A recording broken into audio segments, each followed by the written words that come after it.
Okay, we are live. I'm seeing someone in the chat here, Peach from Ohio. Welcome, Peach. If anyone else wants to let us know where they're tuning in from, I'm from Halifax. Susan, you're tuning in from somewhere in Ontario. Rayboro, Ontario. Nice. Darty, hello from Michigan. Oh, I've been to Michigan. Very nice. Anyone else, let us know where you guys are tuning in from. Welcome, everyone. We have an exciting webinar. I think this is really exciting. It's a little out of the focus. Like, we don't teach this in the course, but that's why I thought it was interesting for students to learn about search and rescue. It's something that a lot of people ask about and want to know at least a bit more information. And we're lucky to have Susan here at QC, who is actually someone who is at the top of their field in search and rescue in Canada. I'm Malcolm. I'm in the virtual community. You guys have probably seen me in there.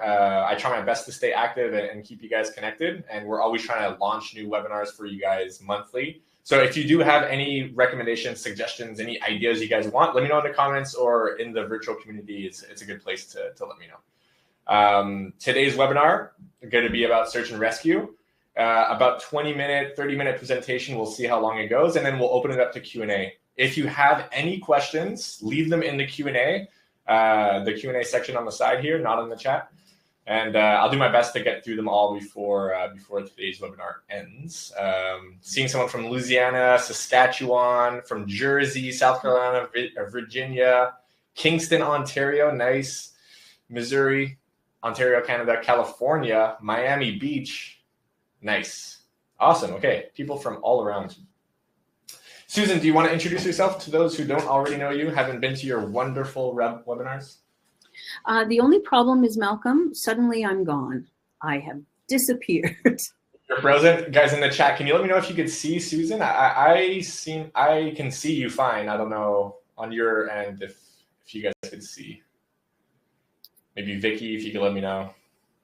Is Susan visible? On my end, you're totally fine. Okay, I don't see myself, so that doesn't matter. Oh, there I am. Okay, perfect. Nice. Vicky can see you. Everyone's good. Okay. So, beautiful. Malcolm chose this topic, so if it's a bust, we will blame him. If it's a hit, I chose it. Let me know, guys, in the comments if you think this is a fun idea. I think it's great. We want to expand your portfolio, your horizons in the grooming, or not grooming, but in the pet industry. And if this is something that may change your career, then that's kind of the goal here is to expand what your possibilities are in this industry.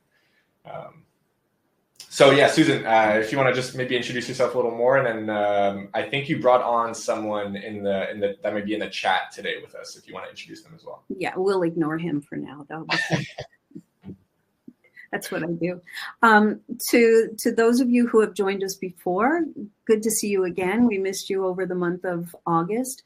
If you're new to our webinar, welcome. I was a grade 8 art teacher for a number of years. I'll use the word significant rather than give you a number. I took early retirement in order to focus on search and rescue and to focus on teaching tracking. As you know, I'm one of QC's tutors. I also do online teaching for Kim's school, our illustrious leader, Kim, who you should all be familiar with. I've had my own business teaching tracking for about 15 or so years. I've been in search and rescue for 22 years. I currently have 2 Malinois. One is trained in live find, and the other one does human remains detection. I've completed the dog trainer course and the behavior modification consultant course through Kim. That is me in a nutshell. Awesome. Okay. So yeah, we have tons of awesome video we want to show you guys. But I think my main focus here today is kind of talking about search and rescue, how it kind of lines up for you as a possible career path, and how Susan got to where she is today. And yeah, if there's any advice that Susan can share with us, if you guys have any questions about how she got there or want to expand on anything, this is the webinar to do that. So start off with, did you want me to pull up the slide, Susan, or do you? No, I'll just ramble on for a little bit. Those of you who have me as your tutor, and if you have listened to the introduction audio file, you probably know that I am passionate about search and rescue. My journey and how I got involved in search and rescue, I will try and give it to you in a nutshell. The very first dog that I had that piqued my interest was Zook. And Zook was a dog that somebody said to me, this dog needs a job. And at that time, the only thing I knew that dogs did was avalanche. That's all I had. That's all I knew. I got involved with a team and I started working him. And believe it or not, I went to train with Kim. And I asked Kim if she thought he had enough drive, and together we came to the determination that he did not have enough drive to do the job. So then I got a dog, Zebo, and Zebo was a perfect fit for the job. Only sadly, before he was ready for his evaluation test, he was diagnosed with laryngeal paralysis. The next dog was Zona, and if you're seeing a theme with the Zs, yes. Yeah, I was going to say. Zona had drive, but she had no focus. So I had to go on to the next dog. The next dog was Zori. And Zori is my heart and soul. She truly is. I do want to show you a picture of her while we're talking. Oh. I lost her, but I'll share the slide for you guys here. Oh, okay, you're back. I'll start the presentation, Susan. Thank you. Yeah. Okay, let us know in the chat if you could see this image here. Susan, you can see it? I sure can. Nice. So this is Zori. Zori's a Belgian Malinois. When I got her, my whole world changed. She was that it dog that I'm sure a lot of you have had the opportunity to experience. And I certified Zori in 2008. She was just a youngster at the time. And we evaluate with our provincial police. For me, it's Ontario Provincial Police, the OPP. And she served the province for 11 years. And she was with me until she was 17 and a half years old. I just lost her this last March. While I was working her, I got another dog. That was Zappa. So if you want to hit the next. Yeah. The next Sorry. one. I realized my mic was not here. You guys, were you able to hear me properly, Susan, before? Yeah. Is this better now? Is this more clear? Yeah. Okay. Yeah, so next slide should be there. No. For me, it is. It might be a little slower on your end, but. Okay. So that's my handsome boy, Zappa, if you can see him. Zappa has trained in human remains detection. He has been certified since 2014, I believe. We certify in the States under NAPWADA, North American Police Work Dog Association. Then, there he is. So I just got him. That's my beautiful boy. And he'll be retiring at the end of this year. After doing some amazing work, he had the opportunity this year to do historical human remains. He had the opportunity to do residential schools. We have one more trip that we will be doing to British Columbia, and then that will be it. Then he'll retire. His body's starting to fall apart. After Zappa, I, in 2019, certified my current partner. So that's the next picture. This is Xena. Do you want to click it, Susan? It might be better if you click on next. Yeah. There's Xena. Again, Malinois. So there's another theme that you can follow.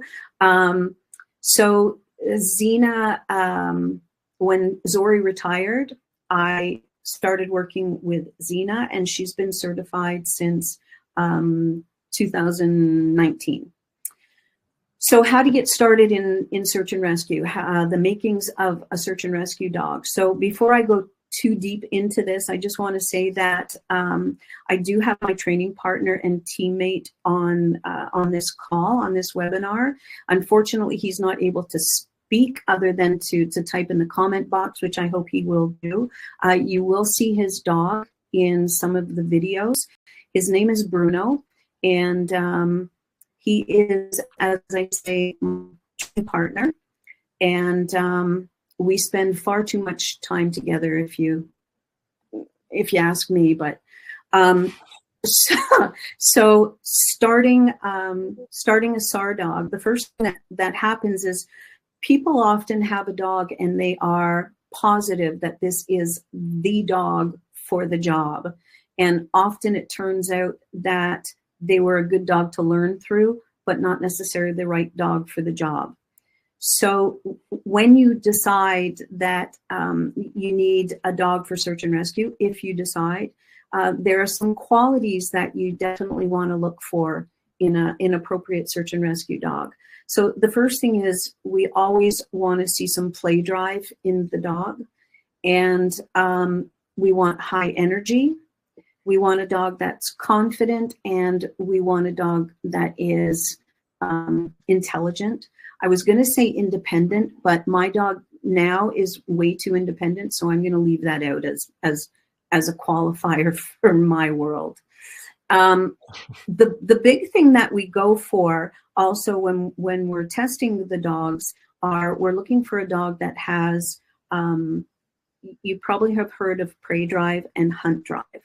So the difference between prey drive and hunt drive is prey drive is the desire to chase something that the dog has in its sights versus hunt drive. And hunt drive is the dog's instinctual impulse to hunt or search using its sense of smell, its hearing, but not usually the sense of sight, because that's where the prey drive comes in. Interesting. So is that usually like based on a breed, like a shepherd? There are going to be breeds that will do the job better. I certainly go for the shepherds. I think that all the shepherds have a good success rate in search and rescue. So that being the German shepherds, Dutch shepherds, and Belgian shepherds. We do have drop-eared dogs that are successful, but I think that if you've got a dog that is going to have hunt drive and toy drive, they're probably going to be more successful than the ones that exist solely for food drive. Okay. If that makes sense to everyone. So what we're going to do is we're going to be flipping back and forth between some videos here. I had one of my teammates who just got a pup. I had her as my guinea pig so that we could demonstrate a few different things to you that we're looking for in a young dog. We started with a few additional videos, but Malcolm made me get rid of them. No, I'm kidding. We are concerned about time, so we had to drop some of them. So the first video that we're going to show you is demonstrating hunt drive. Hunt drive again is where the dog is searching for something using their sense of smell, their sense of hearing, not so much their sense of sight. So what we would have done, first of all, was initiate prey drive. So prey drive would be the handler is holding on to the dog. She takes an object like a mitten and throws it into the bush. The dog watches it go. There's prey drive. She then releases the dog, and the dog goes in and grabs it. What we want to then quickly get them into is hunt drive. We don't want to keep them in prey drive for too long because they'll become very visual and they'll use their eyes far too much. We want to get them to hunt drive so that they are actively going in there and searching out whatever was just thrown for them. So the first one that we're going to show you, and be patient, please, because I'm the one that's operating the videos tonight. Okay. So this little muffin that you're going to see, at the time she was probably about 4 months old. So Malcolm, give me a nod when this plays, because right now I'm just getting spinning. It's not playing yet, but it should, if you pressed on the blue play video button. Yeah. Okay, there we go. There we go. Okay. And I apologize for the font being right smack dab in the middle.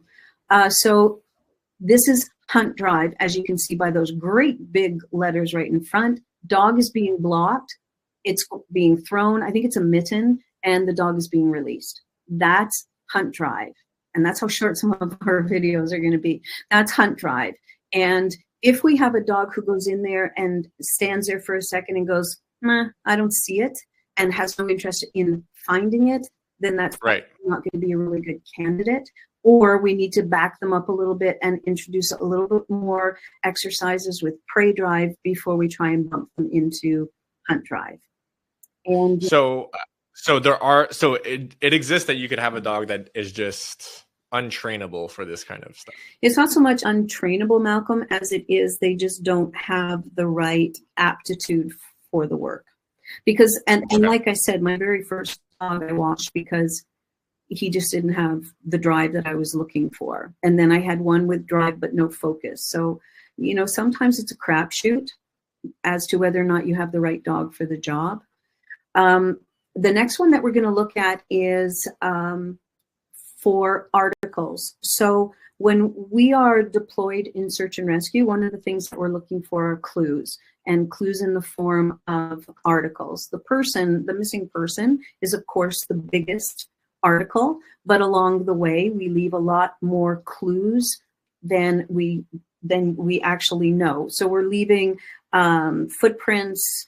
We are leaving things that we may have accidentally dropped. We're leaving broken branches, all that kind of thing. So what we do is we start teaching the dog to do an article search. So an article search is going to look pretty much the same in that we start by tossing the article and sending the dog in to find it. Then we start to not allow the dog to see any of this. We place the article ahead of time, and then the dog is brought out and allowed to search for it. So again, this is just a little wee baby that you guys are going to be seeing. A baby dog? Yeah, a baby dog. So as I said, I think she's about 4 months old. Okay, so this is a baby article search. So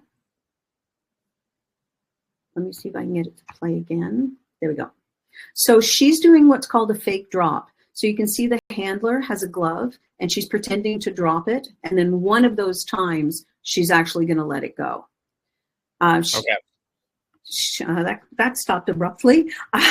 She's going to let the dog go, and the dog is going to actively search for that article. And I have to say, I was working with this pup on Sunday, and she has progressed so far that she was still in the vehicle, and I placed 2 articles ahead of time. Both of them are fabric because fabric is going to hold the most scent. I placed them into just a squeak into a bush line, and we released the pup and let her go for it. And she found both of them. So now she's about 6 months old, I'm guessing, but it's quite incredible. And then we just keep building. We build on the type of articles we put in there. So based on the fabric or what they're made of. So anything that is made of cloth is going to be the easiest to find, cloth and leather. And then we're going to start moving into things like plastic, glass, wood, metal. And each of those is going to be more or less difficult to find based on how much odor they hold. So if you think about when you are touching your cell phone, how you leave the screen all mucky because of the oil on our hands, that is the same thing that's transferred over to these articles. So we're going to show you I'm going to show you a couple articles. The first one is... 1 second, Susan. I'm seeing some people weren't able to see the video. Were you able to see it just now when I played it again? Or it's still not visible on your guys' side? Let us know in the comments, because that's pretty important. I want to make sure you guys can see that. I know for me it ended really abruptly, but... Okay, so the video seems to... It shows, but it's not... Okay, interesting. Let me try to show it one more time.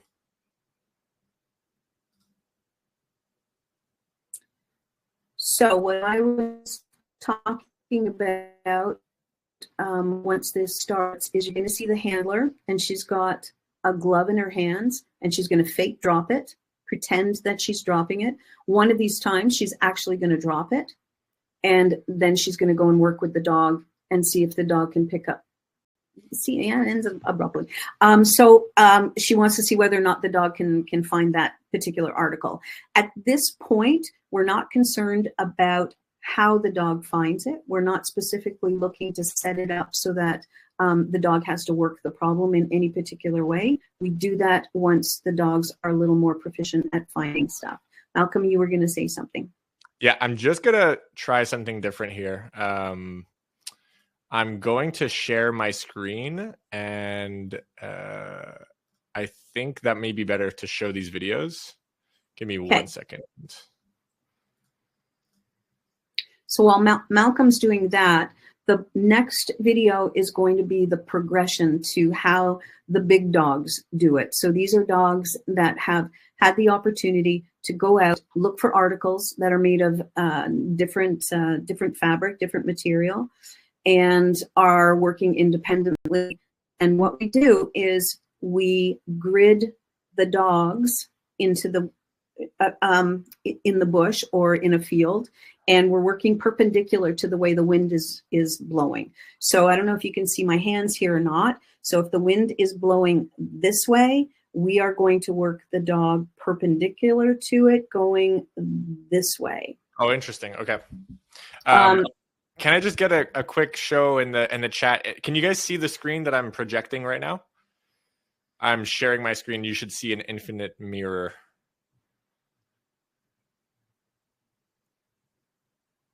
Susan, can you see my screen?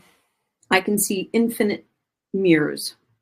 Okay, you guys can see that? Okay, I'm going to go and share this video right here. So we were at the baby article. I'll just play this here.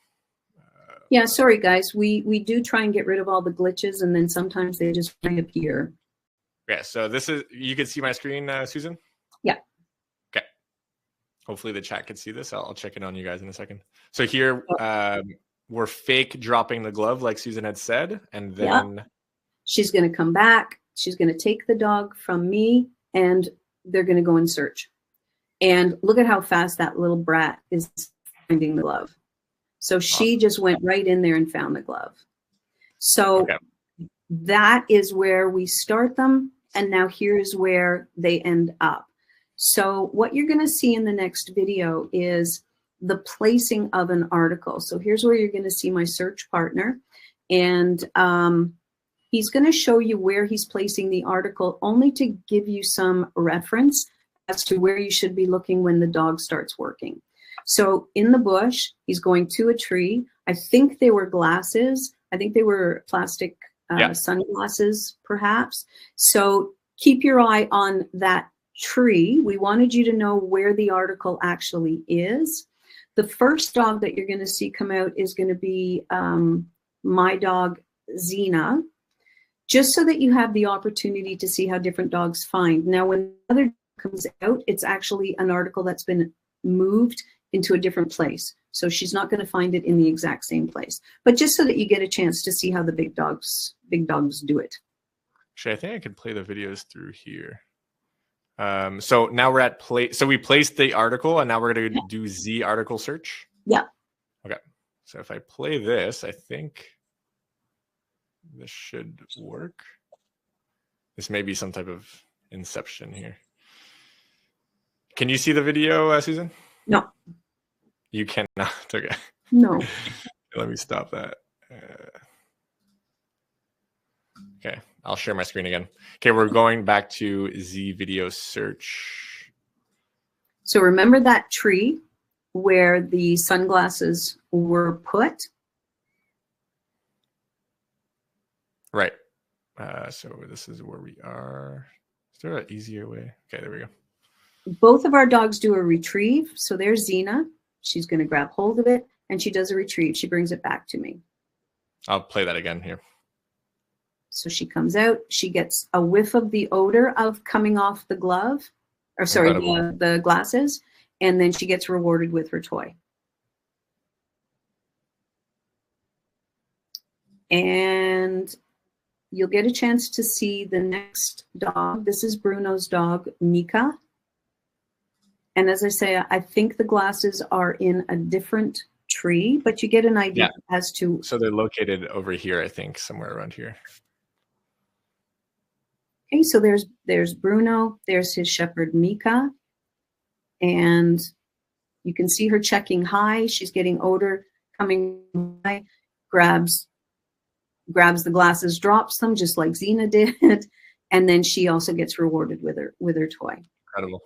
So the odor that's coming off of them is odor that has been placed by us, but it doesn't have to be us. It could be anyone, as long as the object has fresh odor. So say, for example, my dog is working in that particular area, and there is a discarded pop can. Unless there's fresh scent on that pop can, my dog's not going to hit on it. She's going to completely ignore it. She's only going to bring me articles that have fresh scent. That's it.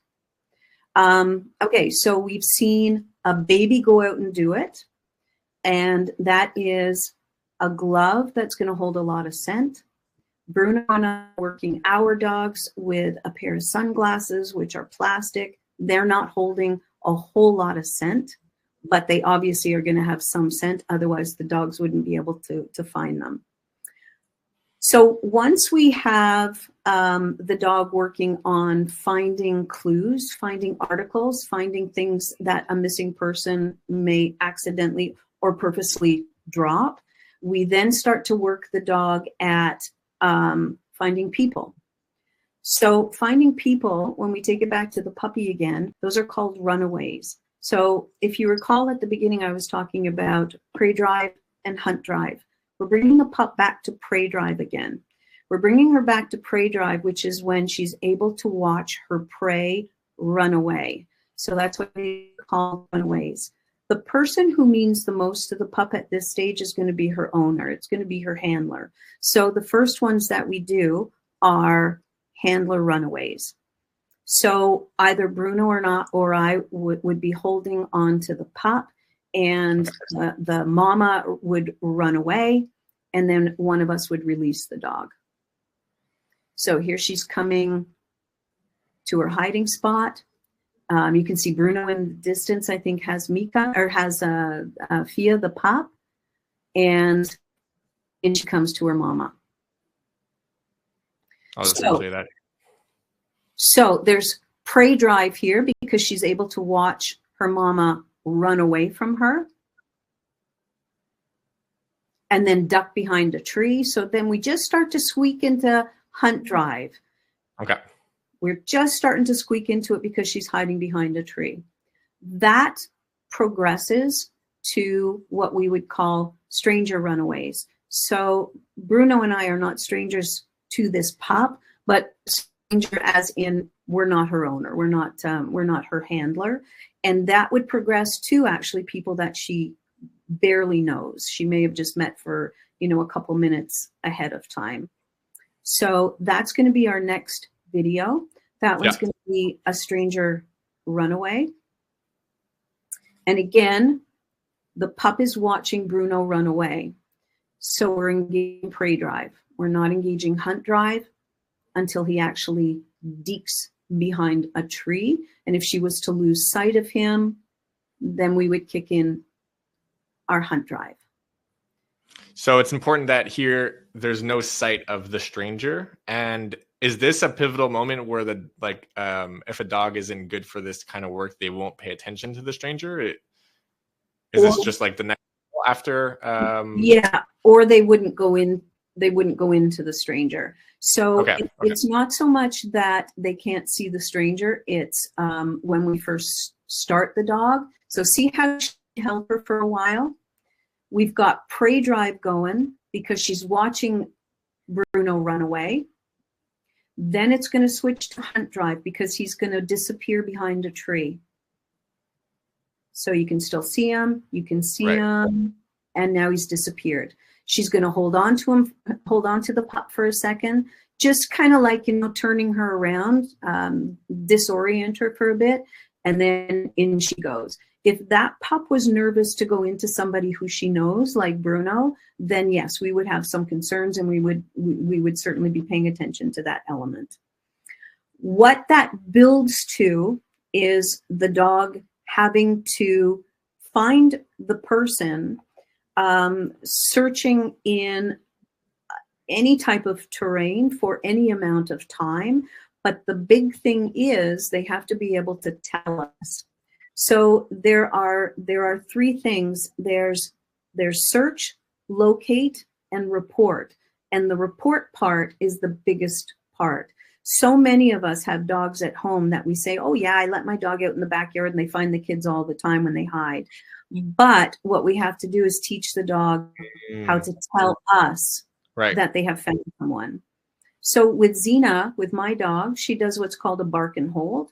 She'll stay with the person and she'll bark until I get there. If it's a training exercise, rather than bark until I get there, what I may say to the person is, give her her toy when she's barked 5 times. Now, I was going to change this video out, and then I thought, no, I'm going to keep it in here. This is not a very good example of what Xena should be doing. She can get distracted by the track in that the person walked. She gets distracted by the odors that are on the ground. She's wearing a bell on her collar, so Bruno's turning his head because I suspect he can start to hear the bell coming. When Xena gets to him, she should have to the count of 1, 1,000, 2, 1,000, 3, 1,000, and then she needs to start barking. So you can see she goes in, she gives him a little kiss, she smells and goes, oh yeah, you walked in here, didn't you?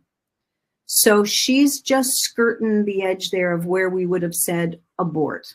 And abort means, I'm sorry, you didn't do the exercise the way you should have. We're going to start it over again.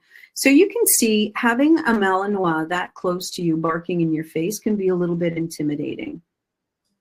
Yeah, I think so. It's yeah, and, wow. And then you've got to lift your shirt and grab the toy, and now you've got to reward the dog. And there are some people who can be a little bit intimidated by that.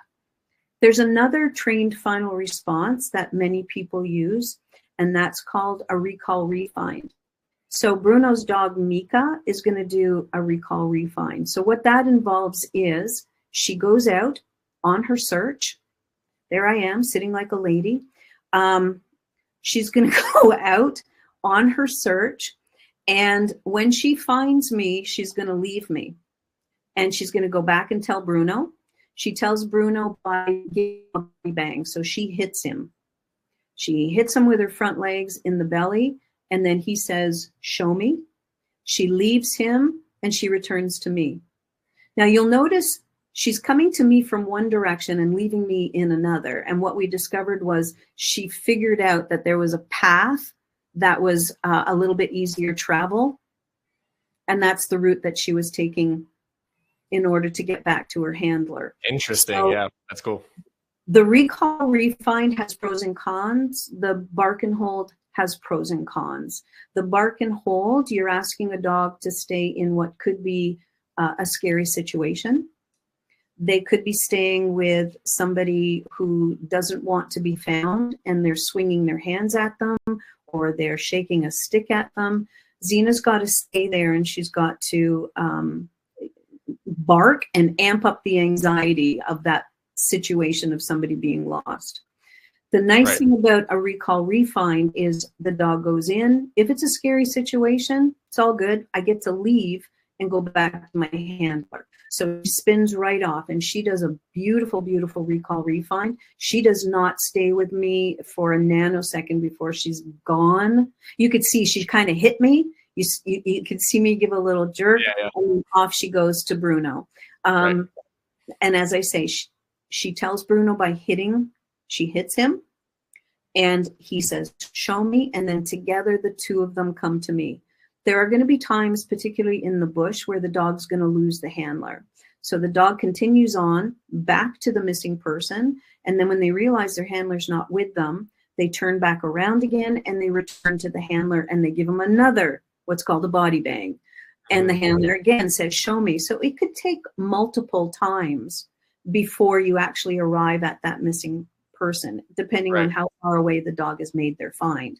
So there you have a puppy doing it first in prey drive. Then we would kick it up into hunt drive. Once they are working in hunt drive, all we do is we start to make the problem a little bit more complicated. So we may put the person in the bush, and we ask the pup to just do one single pass in the bush so that they're going through the scent that the person is giving off, and then they go in. And then we start to make it more complicated. We start to add different terrain where the scent is going to get, it's going to change. It might settle, or it might end up lofting, or it may end up going up the trees and settling somewhere else. So we're going to be making it more difficult in terms of the terrain, and we're going to make it more difficult in terms of how long they have to search. And we call that nose time, the amount of time that the dog is out there actively searching. So both Bruno and I run our dogs with a GPS collar. That way, if anything happens, so say, for example, Bruno's dog Mika was looking for me, and I was the lost person, and I was so thrilled that a dog had found me. I knew it was a search dog because I can see by what it's wearing it's a search dog. And out of excitement that I've finally been found, I grab hold of her collar and I hold her there. That whole process of her leaving me and returning to her handler, that's all going to start to break down. So those are the types of scenarios that we have to run with the dogs. For me, my scenarios are going to be a little bit different. When Xena goes in and has to stay with the missing person, they may be eating, they may be singing, they may be dancing. You know, there could be somebody that is mentally challenged out there, and she's got to be prepared for any and every scenario, because dogs don't generalize. We've got to be able to expose them to as much as we possibly can. They might be on the ground, they might be elevated up in a tree. You just have to expose them to as much as you can. So we have articles which are clues that a missing person could drop. Then we went on to our area search, and that began with the pup doing the handler runaway, the stranger runaway, and then it goes to our two dogs doing an area search, and an area search is always looking for a person. From there, we're going to move on to tracking. Tracking is a person has walked in any type of terrain. It could be the bush, it could be an open field, it could be hard surface, it could be a parking lot. And what happens is we have these invisible pieces of skin that fall off of our body, and they're called skin rafts. And we lose 60,000 of them in a minute. And these skin rafts are shaped like cornflake, and they slowly settle to the ground. The heavier ones are going to land where the person has walked. The lighter ones are going to blow in the direction that the wind is blowing them. That's one thing that the dog is supposed to be scenting when they're tracking. The other thing is ground disturbance. So you can see in the video that Malcolm has pulled up, there's a beautiful grass field there. As you step on the grass, you're breaking the blades of grass, they're releasing oil, you might be turning the soil a little bit. So we want the dog ideally to be working with the human scent and the ground disturbance. So the way we start the pup on a baby track is the exact same way that we start with the runaways, and that is the dog is following the handler's scent. Whose scent is going to be the most important to the pup at this stage? It's going to be mama's scent. So all she did was walked a straight line, dropped that glove, and the pup is coming out. She's being brought to the start. She can't see the glove. She's only following odor. She's only following the human scent and the ground disturbance. That's it. As we start to progress in their career, we're going to start to change the terrain. This little pup is already, I worked with her today, and we were doing turns. We were doing left turns, right turns. We were starting with tracks that had flags at the corners so that the handler is able to understand what their dog is doing. Then by the end of the morning, we actually took the flags away. So now the handler is slowly reading the body language of the dog. When the dog runs out of scent, it's called a negative. And that negative is telling the handler, I've got no more odor. You need to help me by placing me in an area where I'm going to be able to find some odor. So that happens once you start to do turns. So when we get into our big dog tracking, we're going to not only make it more complicated in terms of left and right, obviously. We're going to throw some dead ends in there. We are going to throw some cross tracks where somebody else walks across the track. We are going to do diagonals, and it just becomes more and more complicated. So this is Xena. She's working a sidewalk, and it is heavily contaminated, but she's got to be able to pick out whose ever scent it is that she's following. Dogs follow the freshest scent. Here she is, she's going from hard surface to grass. There's a negative where she pulls out and says, yeah, I've got no scent here. And then I said to her, are you sure? Can you check it again? And she went, yeah, okay, there's scent here. Going across the parking lot. Again, we're gonna have cars coming in and out. They're gonna blow the scent. This is her working in longer vegetation. And the dogs need to be able to go from one terrain to the next. They need to be able to go from short grass to hard surface to long vegetation, because you don't know how and where the person is going to be walking. So we need to train them for all of these situations. We start the dog the way you see Mika here. It's called a tactical start.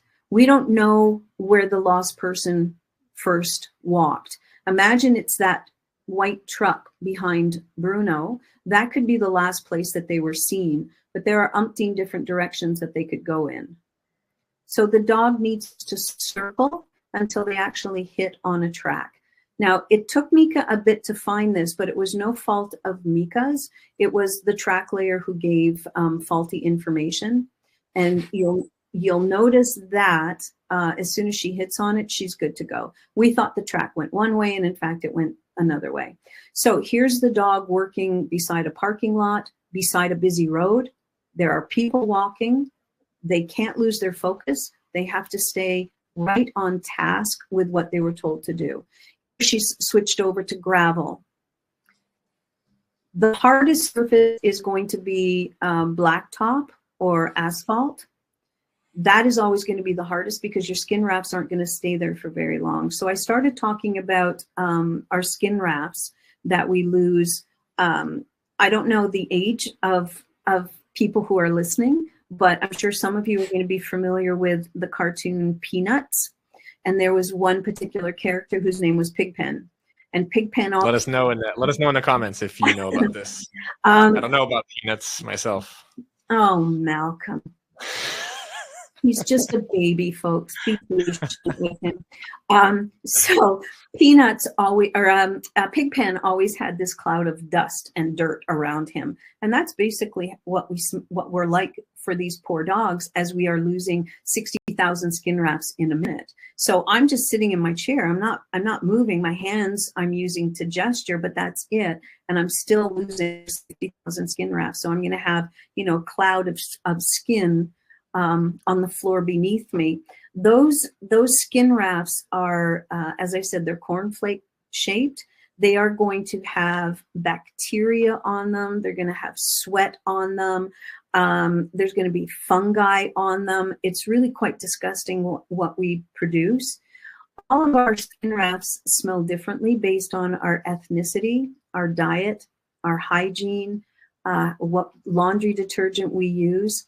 But our dogs don't scent discriminate. They don't say, I'm looking for this one particular person. We often see that on television using a bloodhound, where they'll give the bloodhound grandma's underwear and say, find grandma, and off the bloodhound goes. These dogs are, when they're tracking, they're looking for the freshest track.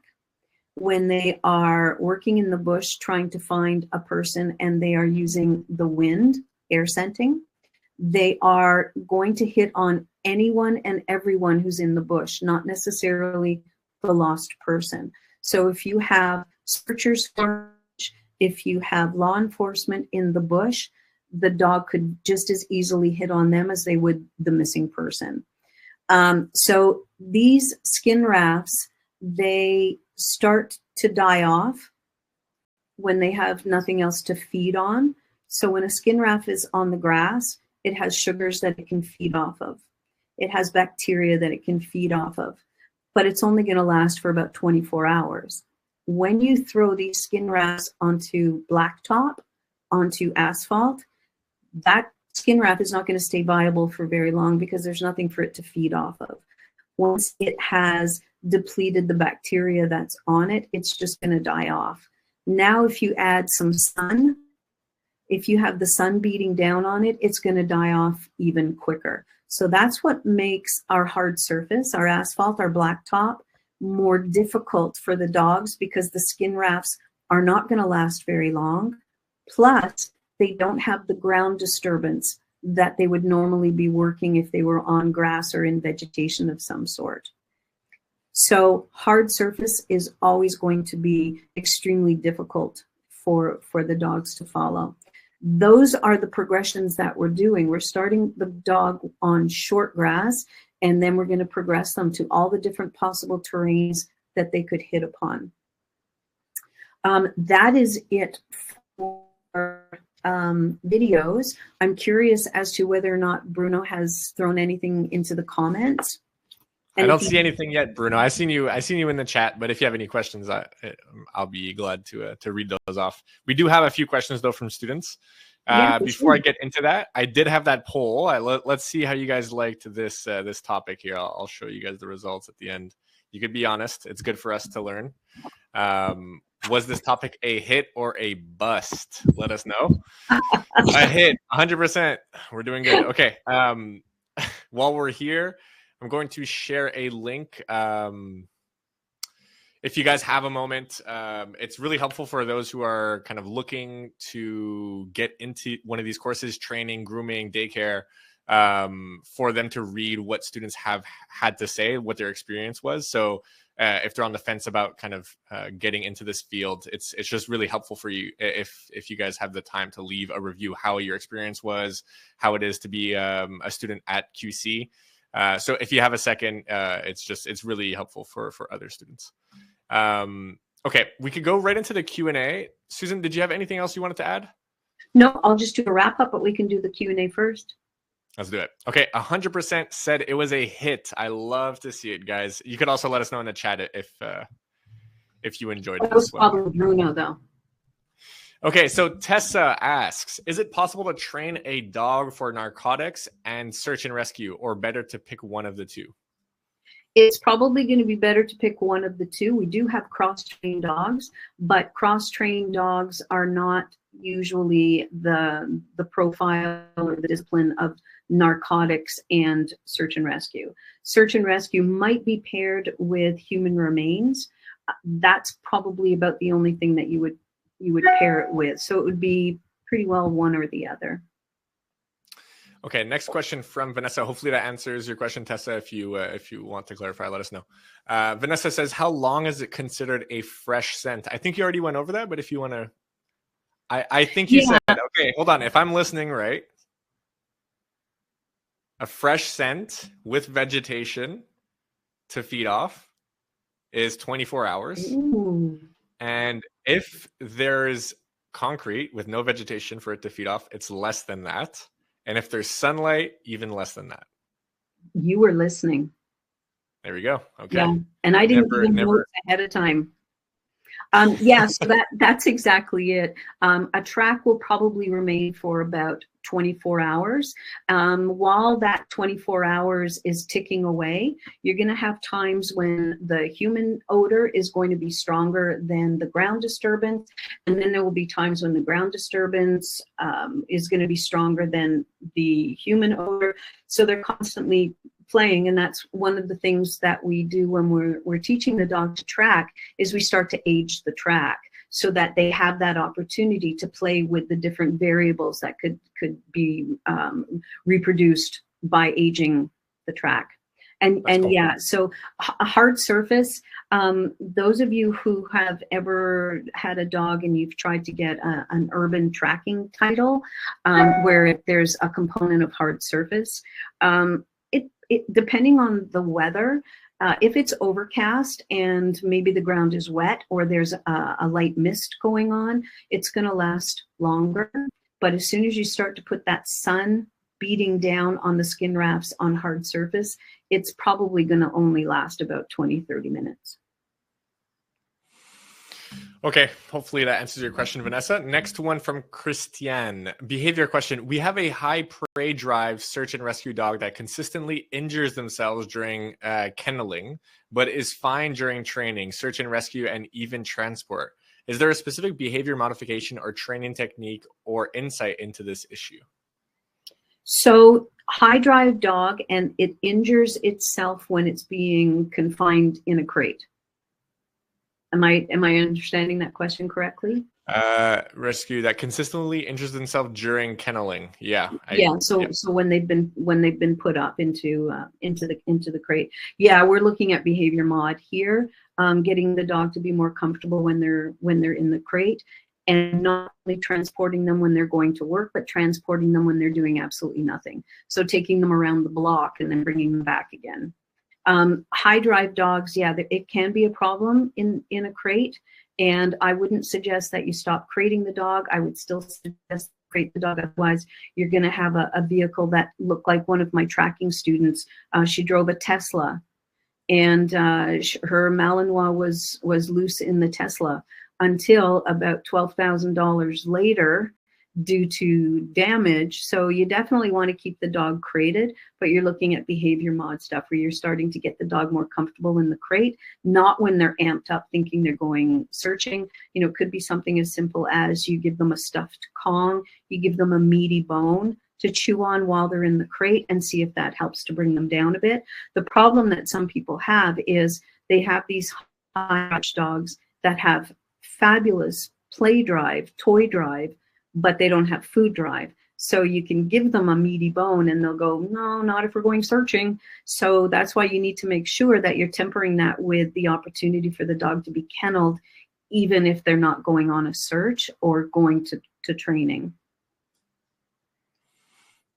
I hope that answers your question, Christiane. Last question, unless there's anyone else. Question from Tessa again. Where's a good place to test your dog to see if she is qualified to do search and rescue? My new puppy, you see her in my training videos already, Raven, is always searching, but not sure if she's good enough to do it as a job. I'm not sure where you are, Tessa, and I was going to address that in my wrap up. So I'll kind of start in on my wrap up here, and then I'll have the opportunity to answer that question. So certification or evaluation, it's going to be different in the provinces across Canada. It's going to be different in the US and all the different countries. Here in Ontario, we have to test with the Ontario Provincial Police. They're the ones who dictate what our standards are.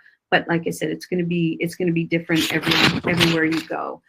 For someone who could see this becoming a passion, and trust me, once you get going and you have a dog that excels in this, it is going to become a passion. It's going to be all consuming.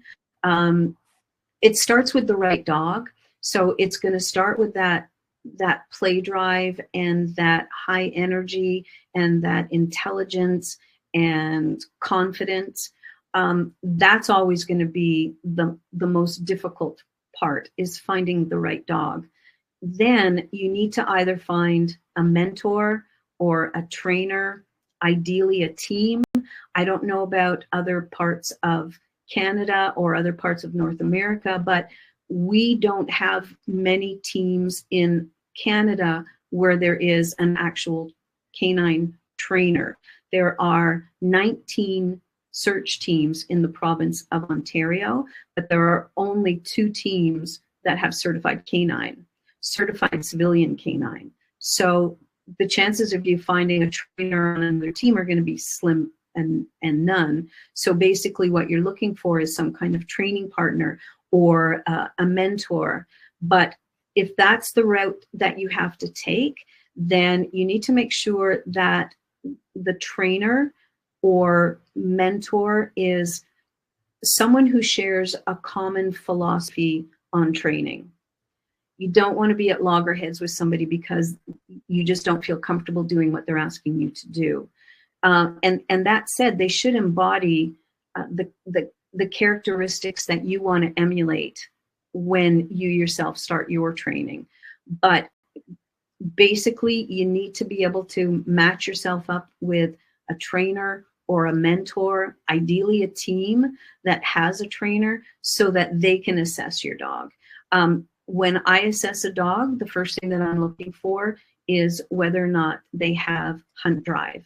So I would take the dog and I would hold them by the collar and I would throw a ball or a toy into the bush or into some long vegetation, let the dog go and see how long they're willing to hunt out that toy. If they give it up in a couple minutes, then that's something that we would probably have to work on. That doesn't mean that the dog gets washed. It could be that just becomes the dog that you learn through, the dog that you learn by. So for example, I mentioned at the beginning that I started with Zook, and then I moved on to Zebo, and then I moved on to Zona. And I don't think I would have been ready for Zori if I hadn't have had the opportunity to learn through those 3 prior Malinois before getting Zori. Interesting. I hope that answers your question, Tessa. And she said she's from Louisiana.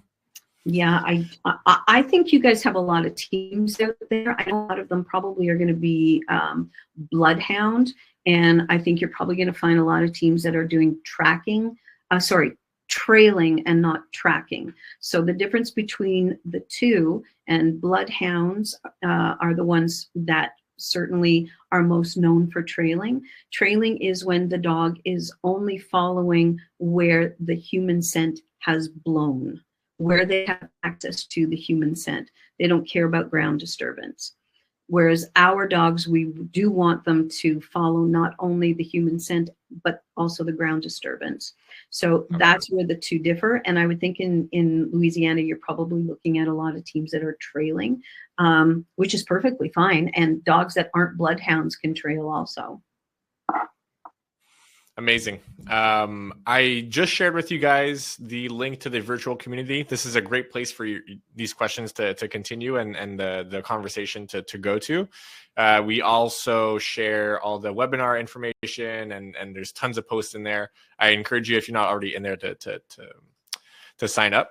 And let us know if you have a specific topic that you want Susan or someone else to cover.